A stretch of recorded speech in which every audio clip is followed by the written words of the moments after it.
Hello, everybody. I'm Conquering History Games, and welcome back to part, I think, 9 of my Malenyevist campaign here in Suzerain, where I want to remind you that we have always been at war with Eurasia. Okay, so let me explain what I did. People voted for a Malenyevist campaign in the community tab, and because I had made that mistake way at the start of the series, we found ourselves locked into a democratic run. So what I did is I went all the way back. Now I want you guys to really understand how much time this took and what it took for me to do this, because you can't have save files in this game. So I had to start the game entirely over, and I went through the game doing, I think, everything exactly the same that I did the first time. The only thing that changed is, where was it? Here we go. I declared my intention to strengthen my position as part of the constitutional reform. So I'm not trying to do. I'm not trying to work with the reformists. I'm not trying to work with those capitalists in pink clothing known as the reformists, the USJP. Is it the USJP? I think it's the USJP. So because of that, I now have other options. I should have other options available to me when we go through the constitutional draft again, which I'm going to do right now. So I should talk about, though, the storylines that have changed. Now, I probably will do Suzerain again in the future, and if I do, it is going to be like, I'm probably going to do like a neo-solism run. I think it's called neo-solism, where you basically just try to redo and expand on the legacy of Tarquin's Soul. So we might see some of the events, but basically the key differences that happen, hold on, let me consult my screenshots here, is, so you have a meeting with your cabinet, look at the political overview, and it's Lucian's there, and Nia and stuff, and you're going over the initial draft of the Constitution. And so Nia's been working with the Reform Committee in the Assembly, and she's talking about, okay, so this is what we're working on, and they want to get rid of vetoes, and they want to take away the power to vote on assemblies and the court, things like that. And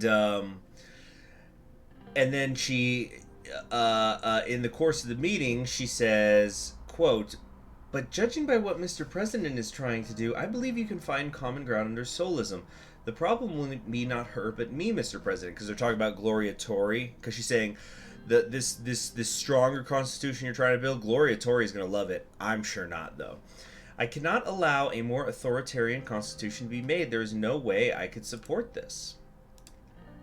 And then, you could try to say, come on, Nia, we need to do this for the reforms. And then Lucian surprises the meeting because he goes, "Yeah, I've been working on my own draft of the Constitution." And he whips out this folder and he says, "Here's how we can get some authoritarianism going, Mr. President." And of course this stuns Nia because she's been in meetings with the Assembly. And then Lucian's like, "Nah, here's the real draft." And so the breaking point kind of and at this point Nia's clearly getting pissed. And then Lucian, though, he explains how we could do this thing where we pretend to get rid of our veto, but we word it in such a way that, like, there's no time limit on the veto. Or I think it's something that's like the veto can be overridden by the Assembly, which the Assembly would like.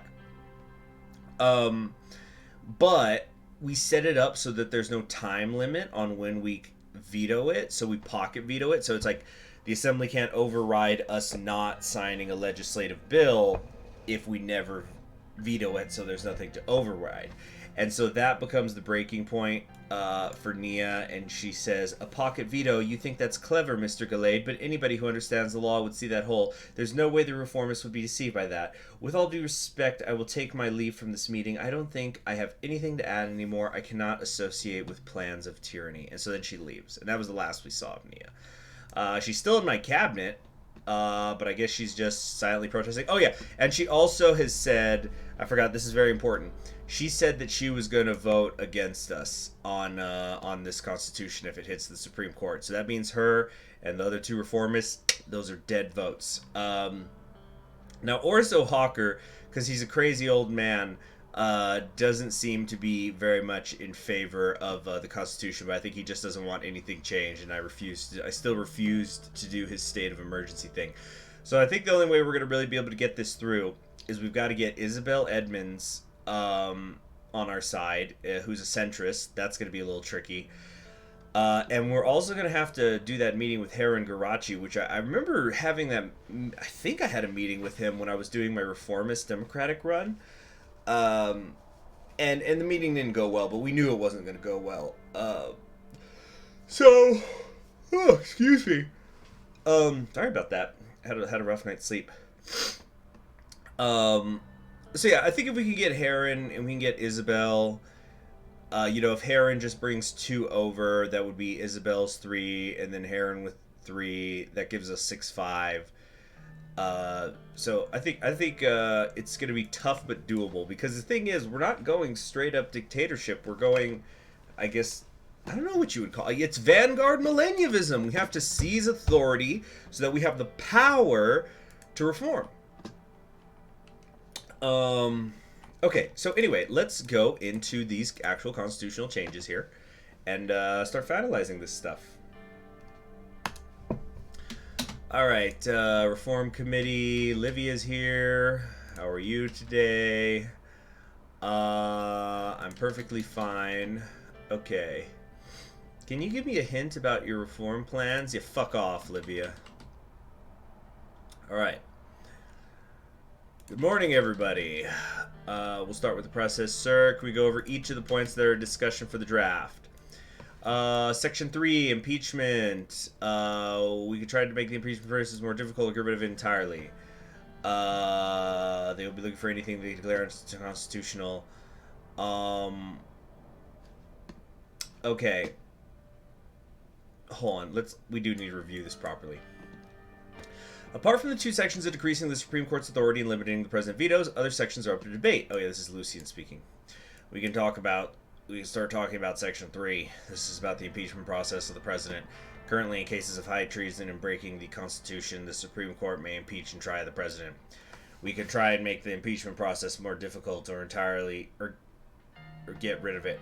A change like this would give you free reign, however, that might be going too far.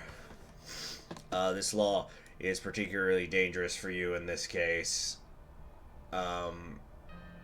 We will be going against the old guard, and if we prove to be successful in the assembly... Oh, no, it's Peter now. They'll be looking for anything they can declare unconstitutional and tackle you. All they need is the Supreme Court to impeach you. Okay.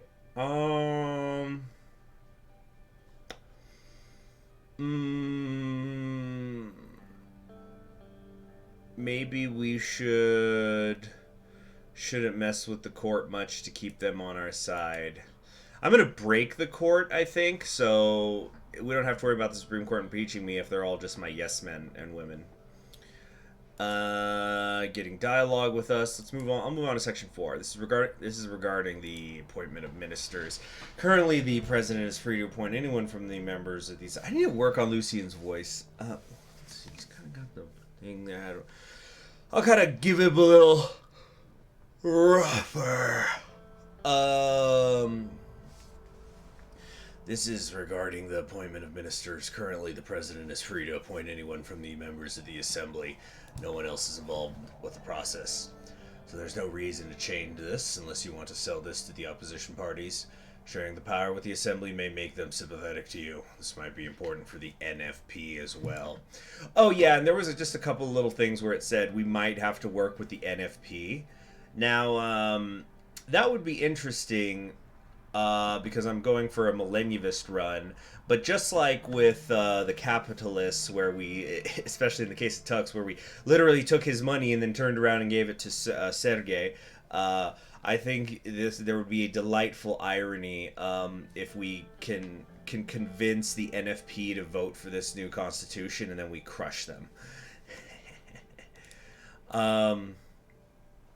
Okay, so I think the confidence vote is fine.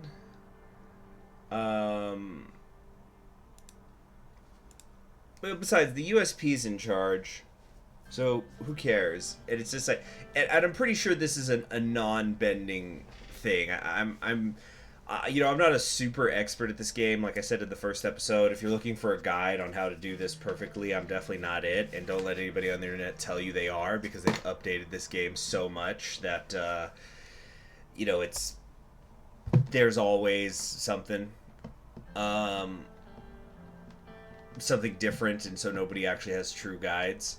But I will say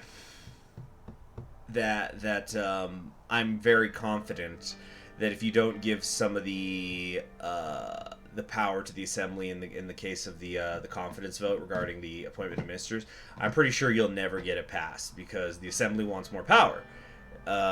So you've got to at least give them the illusion that they've got more power, things like the confidence vote or limiting your vetoes and stuff. So anyway, I'm sure some of the reformists may support that. The fifth section is about our infamous election threshold. Most reformists want to lower the threshold as much as possible. We could try working with them, but it is simpler to keep the law. Yes, but this is a delicate matter. The party, and not even Albin, wants us to change the threshold. They think that this will destroy our party in the long term. Not wrong. The 10% threshold is what allowed us to control half the assembly with only 30% majority in the elections. Okay, so we can increase, we could decrease, we could say, do you think this would hurt the party? Or we could say a decrease is out of the question.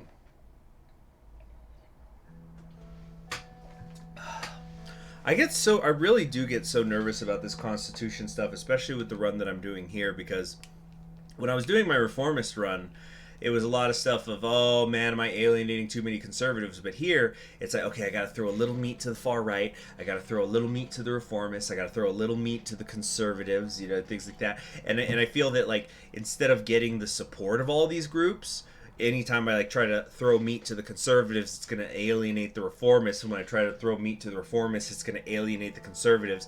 And then I'm going to end up only getting 3 votes for this Constitution. So, here's what I'm going to try to do. We're going to try to actually increase the threshold, and let me explain why. The vote in the community tab was for Vanguard Malenyevist, which is you've got that Vanguard party that controls the country, and if we upgrade the threshold to 15%, that's going to kick out, I think it would kick out the independents. I'm actually not entirely sure how the independents get in without, being in a party. That seems a little vague to me. But I'm pretty sure it's going to kick out the National Front. And depending on how well we do in the second election, which I admittedly have never gone through because I didn't get that far in my first run,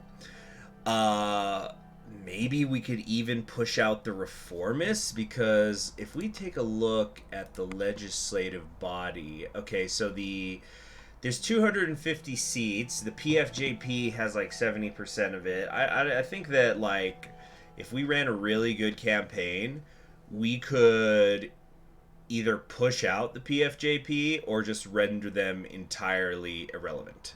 By being just a teeny little corner of the legislative body. And also, I'm not honestly, I'm not super married to the concept of the 15% threshold. So if Friends Richter starts to push me on it, I'll just drop it back to you tell him we're bumping it up to 15, and he goes, no, I'm sorry, please just keep it at 10. And Kikakudori. I don't know how I'm ever going to get the 3% threshold passed. I'm not sure it's possible. I think there is an achievement for it, though. But that is for another day. Anyway, so we could simply increase it. 10% already seems too high for many, sir. An increase may bring too much attention on the amendments. But if we keep the same boner face, say a 15% threshold, it would keep NFP out of the assembly, leaving only 2 parties, unless Friends also falls back behind. But I doubt that. Well, we can't know these for sure. In the last elections, the Communist Party of Swordland and Workers' Party of Bludia both had close to 10%. One of them may well increase their votes in the next years. Yeah, so just to review the National Front, this is why it would be great to kick them out. The party mainly follows an ethnic nationalist political agenda with aggressive and threatening campaigns throughout the 30s, which made it to be perceived as an extremist party, but later moderated its views under the leadership of Khazaro Kibner, who took over the leadership in 1949 and worked towards making the party more approachable in the larger audience. In the 53 elections, NFP gained the best results in its history, becoming the third biggest party in Swordland. All right.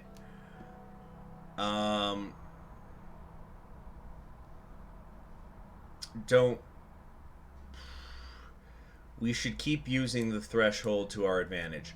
I agree, sir. You'll have some time to think about your decision. We are at the 6th. This is about presidential decrees. You already know that the reformists want them to be removed or limited, but I'm guessing you do not want any changes to your already powerful decrees, sir. We could try to balance it with the reformists and make it depending on an enabling act from the assembly. Sure, it would make the whole process longer, but as long as we have a majority, nothing really changes. We should try to strengthen the decrees further so they have priority over statute law. That is pretty powerful indeed. That may scare some of our ministers too if you decide to rule by decree. For now, I'll move on to the next one. Term limits.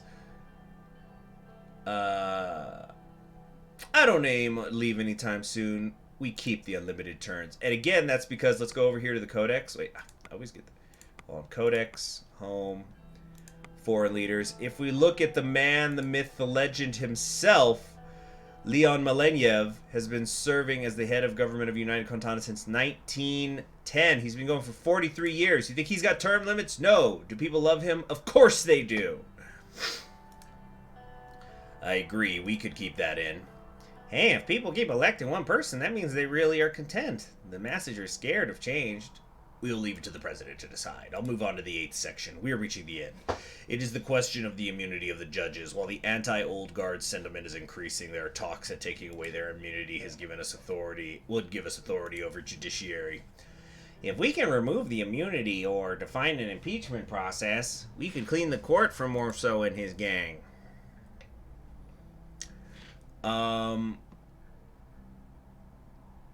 I will give the president the ability to replace judges as necessary. That's very bold, sir, but I like it. You see, okay, this might sound weird, but I think Lucien is supposed to be the smart guy, right? He's supposed to be he's the gamer in the chat, in the cabinet. And I don't mean gamer in that he sees a woman in a video game and screams that things are becoming too political. I mean that he's the one who knows how to game the system, and I feel like whenever Lucien's agreeing with me, I'm doing the right thing. Now, maybe some of the developers are gonna hear me say that, and they're gonna okay, we got to throw in a couple of bad decisions for Lucien so that throw the scent off. But we'll see. It would be tougher to persuade the judges with this. Mrs. Edmonds and Mr. Garachi may not cooperate with you if they believe you're going to get rid of them afterwards.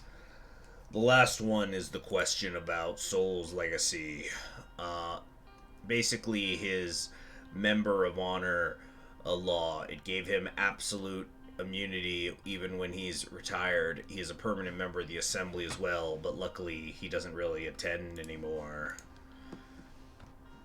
According to the Constitution, the member of honor not only has illegal immunity, quite the opposite, has legal immunity, but the state also covers most of the expenses as well as providing security at all times. It can only be given to someone by an absolute majority vote in the assembly and the approval of the president. That's why only Tarquin Sol has it. He gave it to himself right after his military coup. This law is basically made to save the colonel. I think some of the reformists really want to try him for his crimes during his terms, especially against the Bloodish.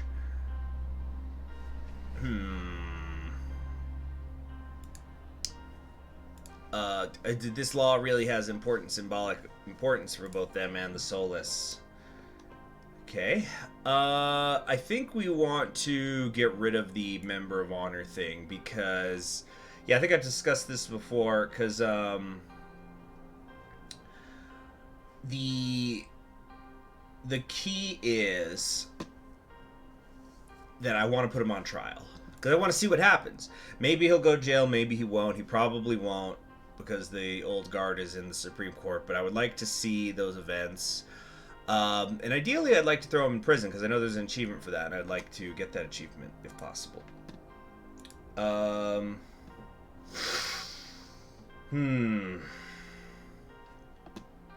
We're going to...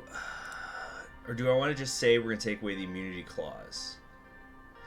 But, and again, it's like, do I want to maybe negotiate down to getting rid of the achievement clause?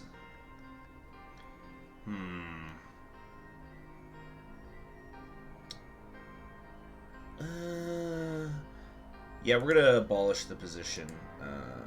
Yeah. Okay. The reformists would like that. Well, regardless of what you decide, we will need to work together to push this agenda. Let's start. I thank you all for your input. All right. Here we go. So yeah, Constitutional Draft 2, Electric Boogaloo. Section 1, according to Articles 77 and 82, the President may veto a bill by returning it to the Assembly with a written statement. The articles do not contain any information on how to override a veto. As a consequence, the President has an absolute veto power that cannot be overridden by the Grand National Assembly under any circumstances. So, this is the thing that Lucien brought up. The new limit vetoes but establish loopholes for an absolute pocket veto. The new Constitution will allow the Grand National Assembly to override a veto with a supermajority. However, it will not contain any time limit for a president to act on a bill, giving them the power to ignore a bill indefinitely. So that's the one that we want. Section 2, Constitutional Amendment Process. Well, shit.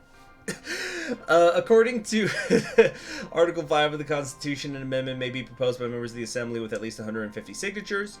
A two-thirds majority vote in the Grand National Assembly and a simple majority vote in the Supreme Court is required for the amendment. As a consequence, the Supreme Court, which is not part of the elected legislative branch, has enormous power in the amendment process. We will remove the Supreme Court's vote. A constitutional amendment will not require the vote of the Supreme Court. This will remove the judiciary's legislative powers. Everybody wants that. Impeachment process. According to Article 17, the President of Swordland is not responsible for the actions performed in the exercise of presidential duties, except in the case of high treason or violation of the Constitution. In such cases, the President may be impeached by the Supreme Court in joint session with an absolute majority of its members. Therefore, the impeachment process only includes the Supreme Court and gives them great power over the executive. So, Assembly and Supreme Court might impeach. The President may not be impeached. Yeah.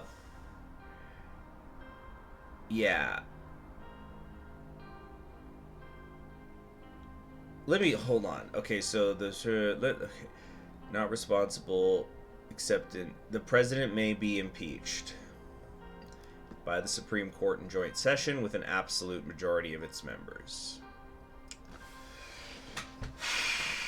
So I think if we allow the Supreme Court to still impeach me, that might take the sting off the other stuff, and we'll pack the court later. So I'm still impeachable if I commit high treason or violate the Constitution. Of course, I'm writing the new Constitution, so it's not going to be an issue. Number 4, appointment of ministers. According to the Constitution, the President appoints the members to the Council of Ministers from elected members of the Assembly. This requires no confidence vote from the Grand National Assembly. So yeah, confidence vote will be required. I think that's another kind of...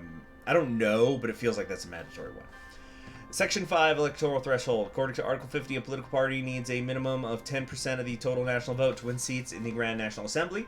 The votes of the party who pass the threshold are redistributed proportionally, meaning USP, which currently holds the lead, would be the main beneficiary. Increased threshold to 15%. The new constitution will have a 15% threshold for political parties. This may prevent the National Front Party from being elected in the next elections. That would be pretty sweet. And may also create a political crisis in the future in case of no parties with enough votes to pass the new threshold. That's interesting. hadn't even thought of that. You'd need a lot of different parties to make it so that nobody's got 15%. But that is very interesting that they brought that up. Does that imply that maybe one day they're going to do an update in such a way that there'll be enough political parties that nobody hits 15%? So hold on, let's think here for a second. So we've got the USP, the PFJP, the Bloodish, the Communists, the National Front. So that's 5. I'm pretty sure 100 divided by 5 would still be 20%.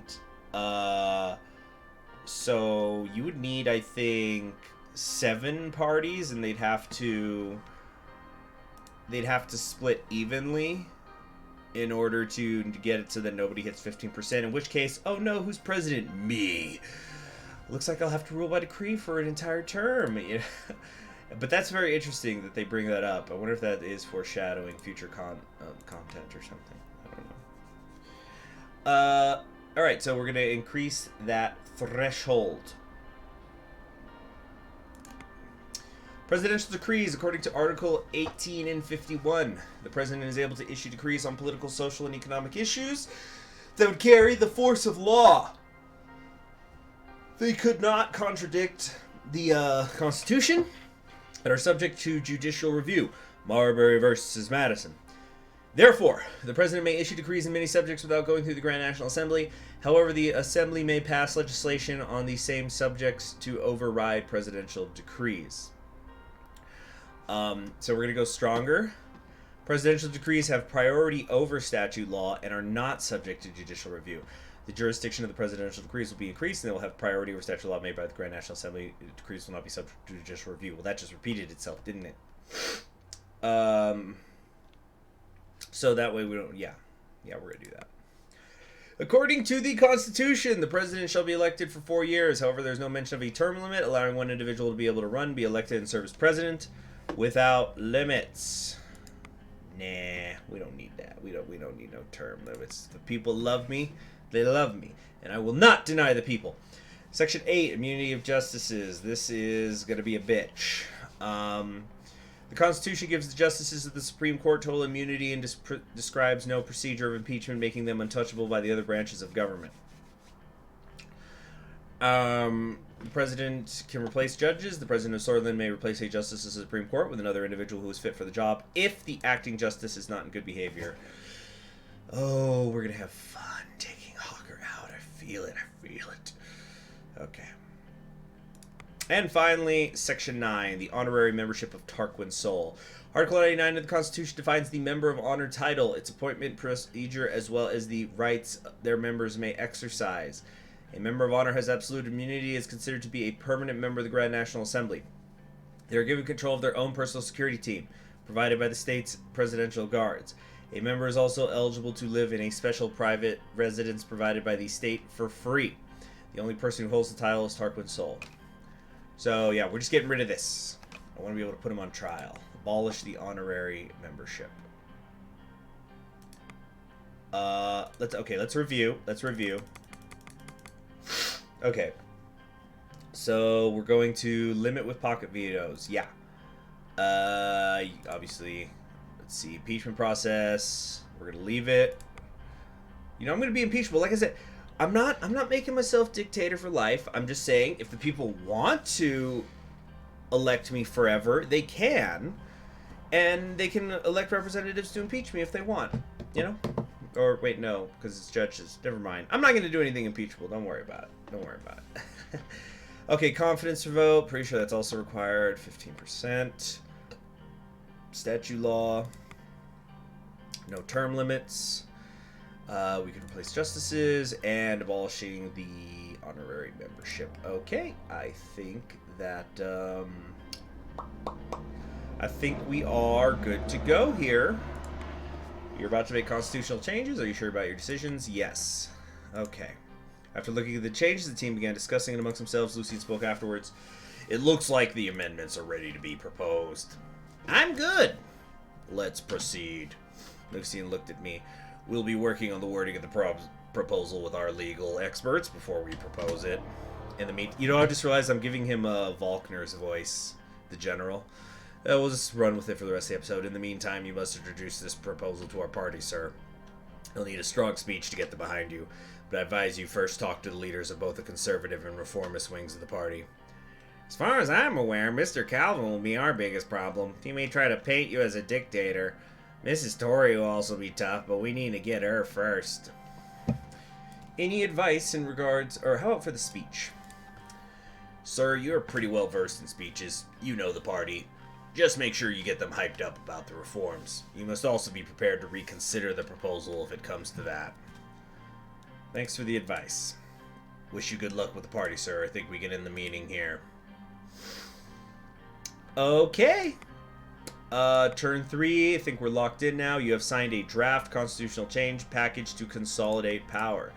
So that'll be that. So in the next episode, we're going to have dinner with the business council members. I don't remember if you actually make any decisions there or if you just meet them all, but it should be interesting because last time I did this, I was doing free market economy, and now we're doing planned economy, so I'm fully expecting them to be terse with me. We'll say that.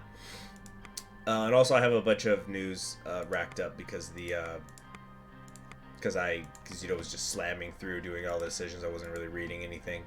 Anyway, I'm conquering history games, and I will see you next time. Long live Malenyevist and the revolution.